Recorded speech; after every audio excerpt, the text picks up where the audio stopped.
All right. Hi, everybody. Happy Wednesday. I'm going to hang on just for a second to get everyone that is able to join us live so that you have the opportunity to join us.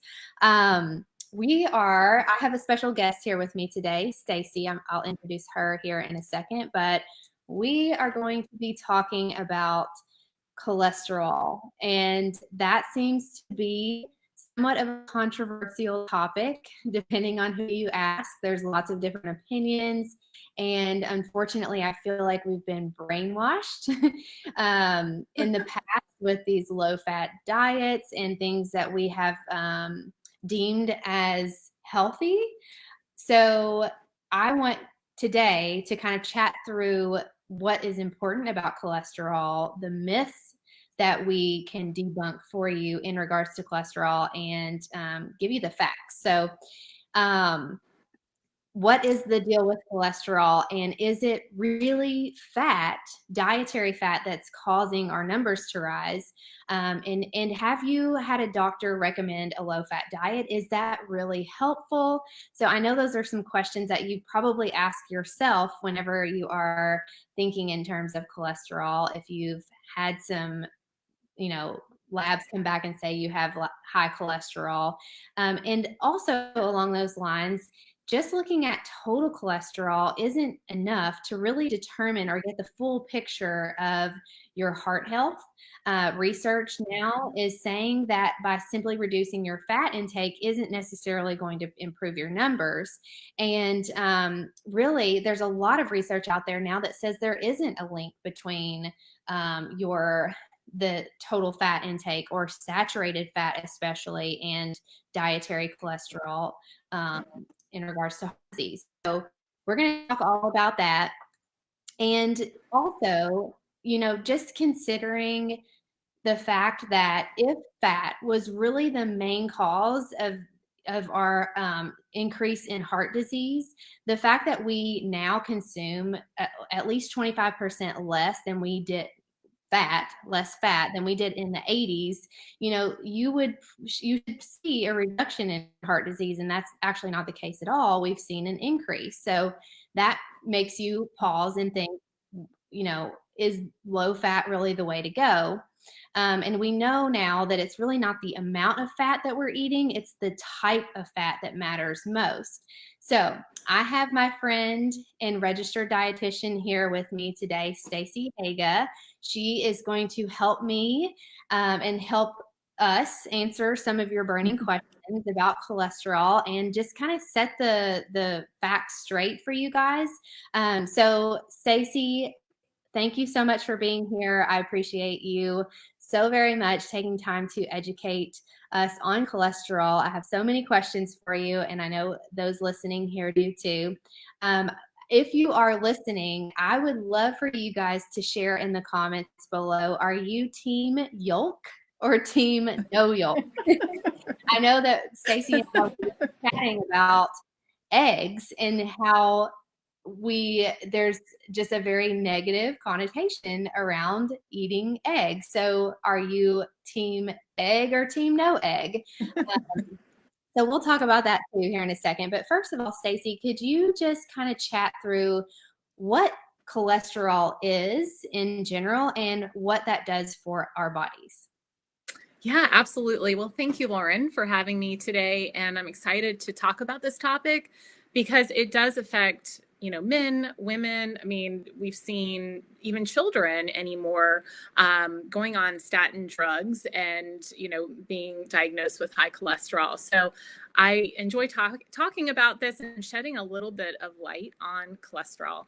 And I want to just preface our conversation by saying I'm not a cardiologist. I'm not a physician, so I can't diagnose people with high cholesterol or, heart disease. That's not my job. But I do, as a functional dietitian, see a lot of clients who come to me, who are referred to me from doctors often for heart healthy diet advice, and people who want to improve their markers for heart health. So that's really where I come from as a functional dietitian. But, the issue with cholesterol is that it's not actually a bad thing. We have demonized cholesterol over the years, and really it's not that bad. Our bodies actually produce about 80% of our total cholesterol. Our bodies will produce the cholesterol that we need. It uses fat, carbohydrates, and protein in order to produce cholesterol. And only about 15 to 20% actually comes from food, which is why I'm team yolk, which is why I say eat the yolks, eat the whole egg. Yeah. But really, dietary cholesterol actually has little bearing on our cholesterol numbers. What's more is that we actually really need cholesterol. It's part of every single cell in our body. So, think about that. We actually need it. And we're so focused on let's decrease our cholesterol all the time. So it's actually a critical building block for our cells. It helps us produce hormones. You guys, I'm talking about estrogen and testosterone, these things that we need. It is critical for vitamin D synthesis. And if you are following me on social media, I probably talk about vitamin D at least once a week because it's so important and so critical to our health. So we're really looking at cholesterol the wrong way, and we need to appreciate the fact that it is doing so much in our body. And one last thing I forgot to mention, ironically, it actually helps to boost your memory, and it boosts serotonin, which is that happy hormone. So. That's awesome. Okay, so now we know what cholesterol is and why we need it. What is the problem? When does cholesterol actually become a problem for us? So with all of that said, obviously cholesterol itself isn't necessarily the problem unless there's inflammation. Inflammation is at the root of so many of our chronic diseases right now. So when we have that inflammation, we end up having issues.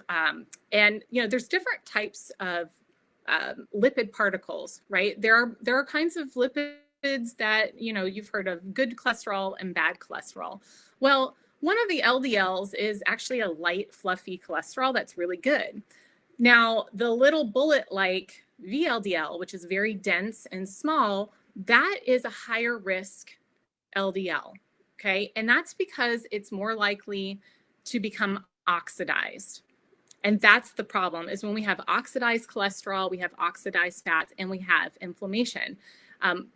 Triggers of oxidation are going to be poor diet and overall inflammation.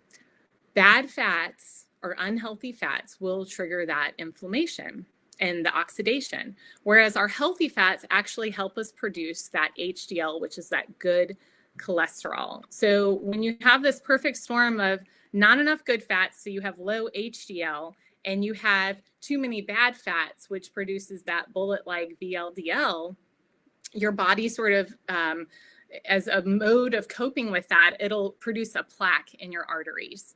And that's where we have a problem, right? And over time of that with that buildup and that inflammation in our arteries, it tightens up. And that's really the problem, is our diet and overall inflammation. Awesome. That's so good to know. Okay, so this is another thing that I think people are very unclear on. Does high cholesterol put you at risk for heart disease? So, just looking at cholesterol alone, it doesn't really correlate well with heart disease. We cannot just take those numbers and say you are at greater risk. We've made some big conclusions about cholesterol and the role that it plays over the years. What we really need to look at is, do we have high blood pressure? Do we have obesity? Do we have excess body fat around the waist? Do we have more of those small, dense particles or more of those large, fluffy particles? And then probably the biggest thing that I look at when someone comes to me with their lipid panel is, what are your triglycerides doing? Because triglycerides really do correspond with the heart disease and greater incidence of heart attack and stroke, up to 4 times greater. And triglycerides are so much determined by your diet. In fact, the way I explain it to most people is that triglycerides indicate you have too much sugar in your diet and you are basically sugar intolerant. Okay, so we know we can do a lot to minimize those triglycerides with diet, whereas if we're feeding our body the right healthy fats and we're keeping low sugar, your total cholesterol really doesn't have a large bearing on your overall heart health. That's so good to know. Awesome. Okay, so tell us now, how do you know what a healthy cholesterol level is? How do you read your labs to know what these numbers mean? Can you break that down a little bit for us? Yeah, absolutely.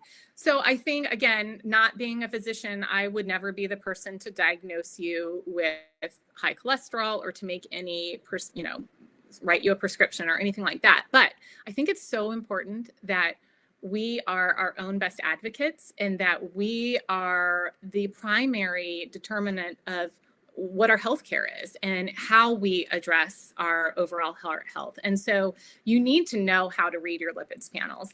Just having your doctor tell you that you have high cholesterol isn't enough. Okay. So when we look at your total cholesterol is going to be probably between 200 and 250. I'm seeing more doctors, thankfully, hold off on treatment until you're over 250, which is good, because if you have high HDL, that's that good cholesterol, that's going to make your total cholesterol higher, right? Mm-hmm. So we want that high, that HDL. HDL needs to be between like 50 and 90. Below 50 is a problem. Above 90 can also indicate some issues. So I normally like to keep it, with that, the higher you go is not always better, but I don't often see that. For LDL, I would recommend keeping it under 130. That's really where you want, that's a fine area. That VLDL, again, that small particle, you're looking at a really big range on what is normal, but I would recommend around 10 to 14 on your labs.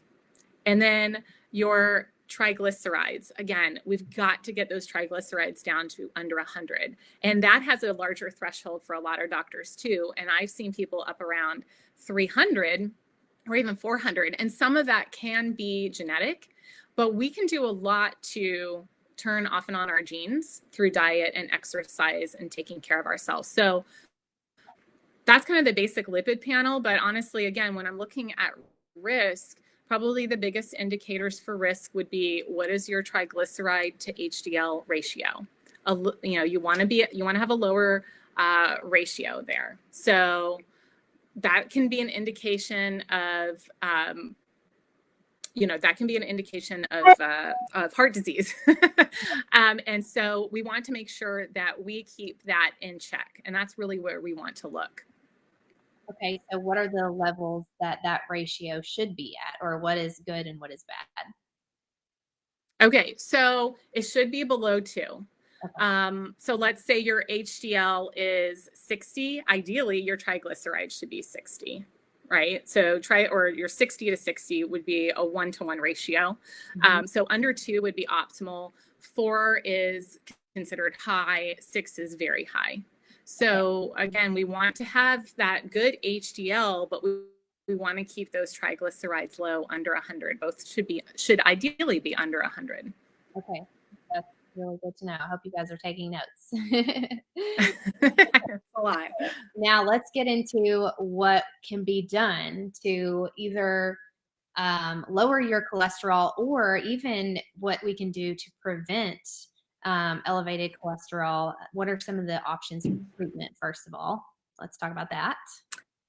Yeah, well, the conventional treatment, the conventional therapy, working with your physician, most physicians are going to push statins because, we know that they can reduce cholesterol. And again, 200 is the threshold that most physicians are looking at. Now, again, I'm seeing more physicians out there who are saying, okay, we can go a little bit higher with cholesterol. So maybe they're going to give you more time to work on diet and exercise, and maybe wait, until you're over 250 if that happens.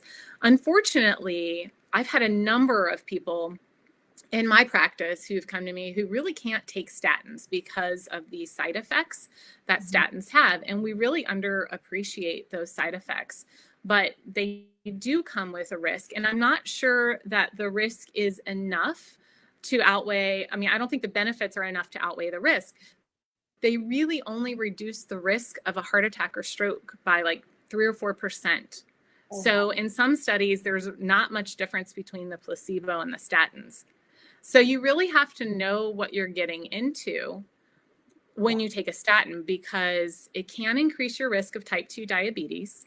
And that's a big deal, especially in postmenopausal women. And I know that there are a lot of you out there. So, that's something to keep in mind. Memory loss, I mentioned that earlier. Oftentimes when you get under 150 on your total cholesterol, you will see memory loss and sometimes early dementia, and that's real, and that comes along with statins.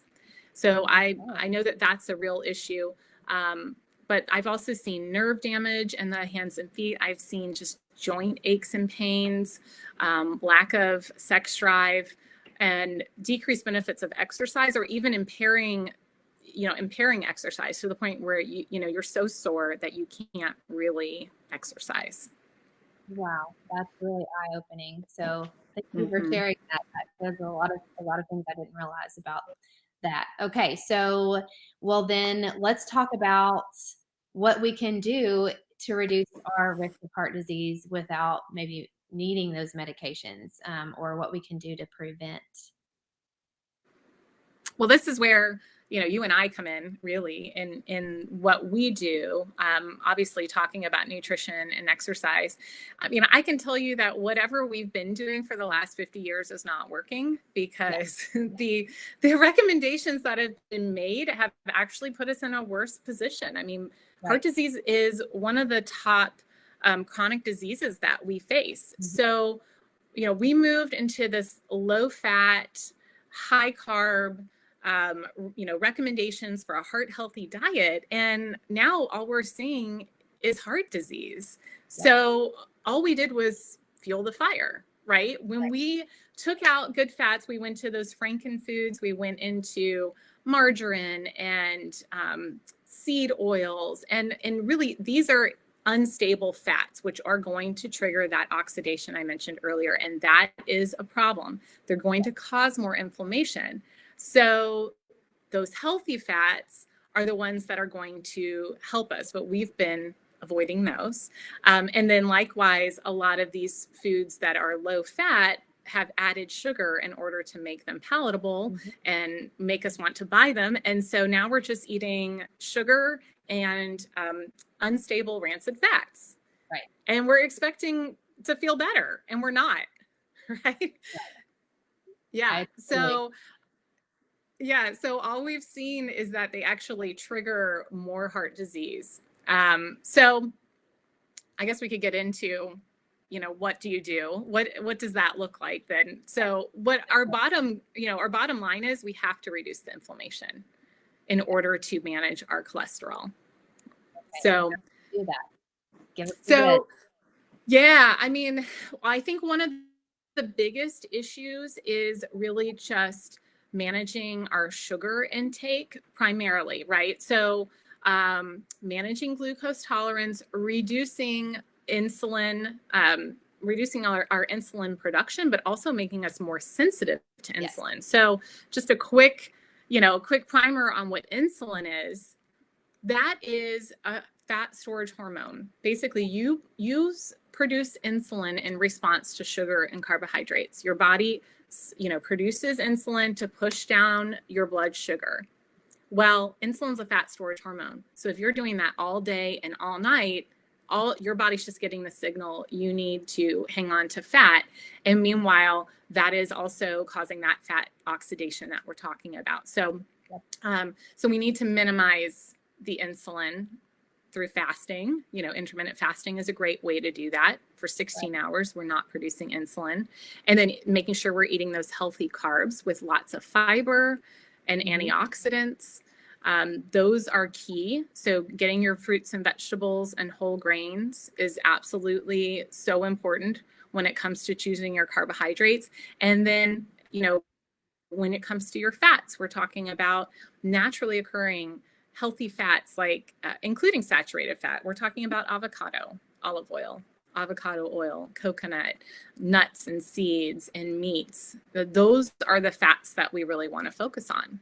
Right. And so if you guys are not hearing what Stacie is really saying, she's saying that fat is not the culprit in heart disease. It's sugar that has the higher response, or is the bigger trigger.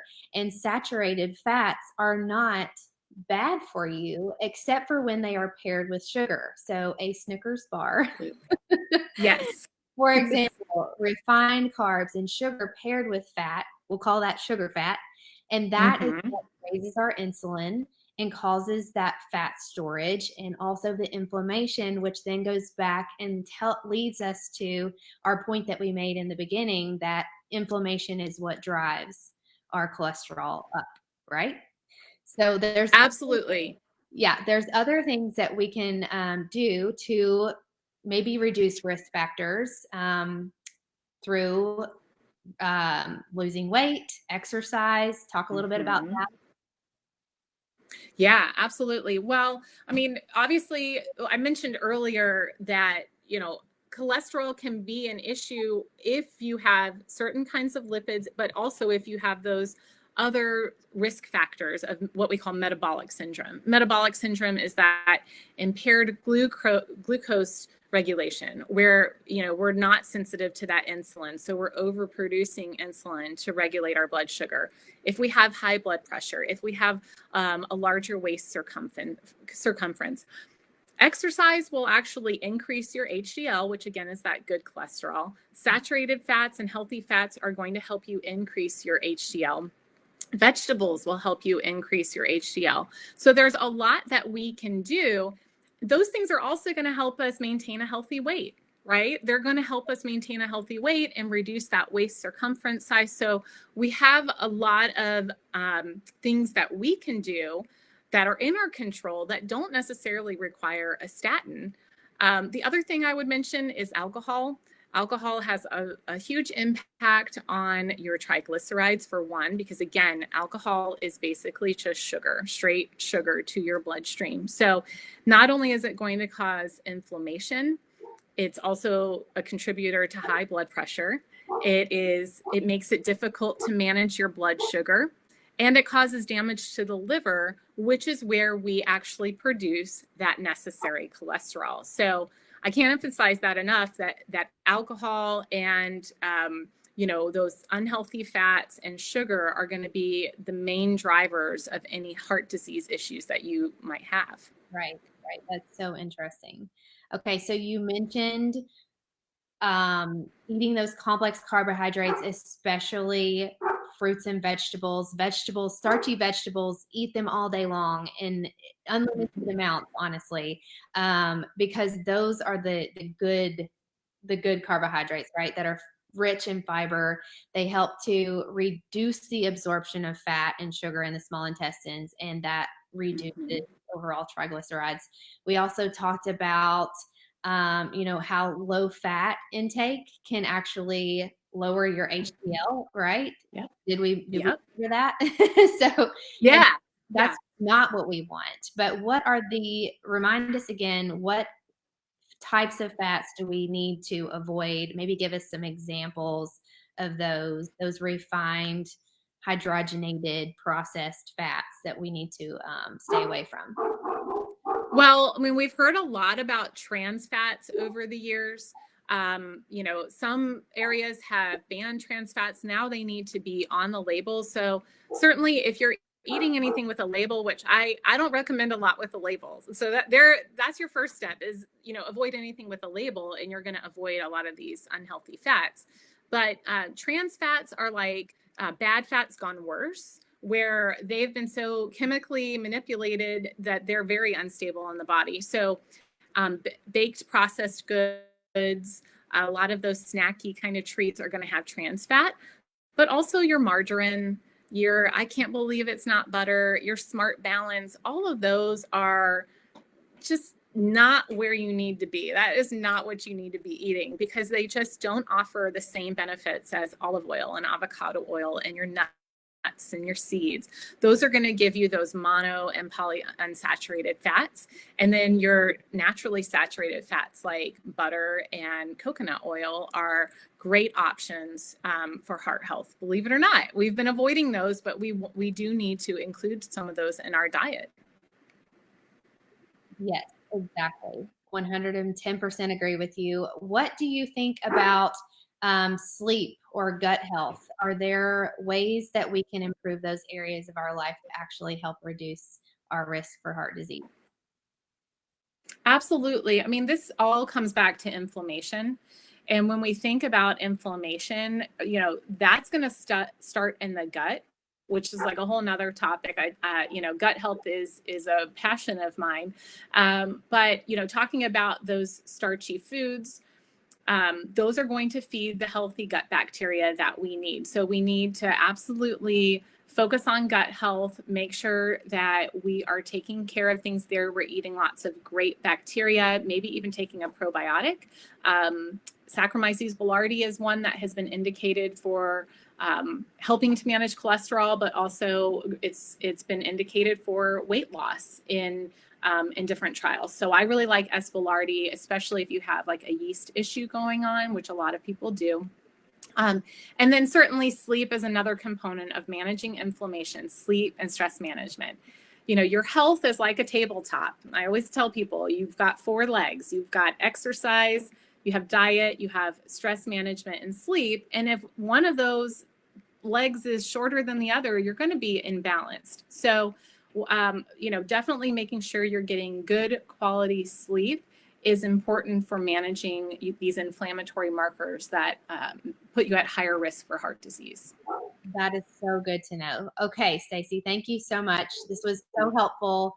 I know that everyone listening really appreciates you. I think there are a couple of questions here, and I would be happy to. We'll answer those. Stacie will. Sure. What are your thoughts on a plant-based whole foods diet versus, I guess, a meat-based diet? I guess is what she's asking. So I would say I don't necessarily promote a vegan diet. I have clients who are vegans, and I know that they have to work very hard to get the amount of protein that they need. But, some of them do it very well and can manage that. But there are certain nutrient deficiencies that can happen when you leave out animal protein. And I think that there are a lot of health benefits to animal protein, and not enough indication to me that there's an issue related to heart health and cholesterol. I don't see those as being an issue with heart disease because of all the reasons we just talked about. Healthy fats, making sure we're eating lots of fiber to help pull out any kind of oxidized fats to help us, maintain happy and healthy bowel movements. There's a lot of benefits. I like to do half a plate of vegetables, but I still like to have the animal protein in there if you are willing to eat it. Good to know. Good to know. What about this one? Would you recommend Everlywell testing from home? For cholesterol, I'm assuming. I don't have a lot of experience with Everlywell. Now, I use different, I do a lot of food sensitivity testing. So I use a different test for that called MRT. And I primarily know Everlywell for their food sensitivity testing. For getting, lipids run or just doing a basic metabolic panel, obviously you can work with your physician on that. Most of that should be covered. If you need an advanced lipid panel to tell you about the particle size, then I would ask your doctor. Again, this is just something you need to have a conversation with your doctor about. Like, I want this advanced panel. But there's also something called Direct Labs, which is run through Quest Diagnostics. And you can order any labs. As a patient, you can order your own labs and go and get your blood drawn and do that. The problem is your doctor can't give you a diagnosis unless he has the labs. So then at some point you may have to go to the doctor and say, here's the labs I've run. it's really up to you, but you can use direct labs. Awesome. So good to know. Okay. And then lastly, we've already covered this, I believe, but her question was, how do you raise a low HDL? So we talked a little bit about that already. So I think we're good there. All right. Well, thank you so much, Stacie, for being here. This was such a great conversation. I think it was so helpful. Tell us where everyone listening can follow you, because they will learn a tremendous amount about nutrition through you. So tell us where we can find you. Well, I'm on Instagram and I'm on Facebook. I have a website. My handle is Stacie H Nutrition, Stacie with an IE. And you can find me at staciehnutrition.com, which is my website. And so, yeah, go ahead and you can find me there with all kinds of tips. Awesome. Thank you again. And if you all enjoyed this video and found it valuable, please feel free to hit that share button, share it with your friends and family so they can learn a little bit about cholesterol too. Stacie, thanks for being here. I hope everyone has a great day, and you guys have a wonderful day. See ya. Bye.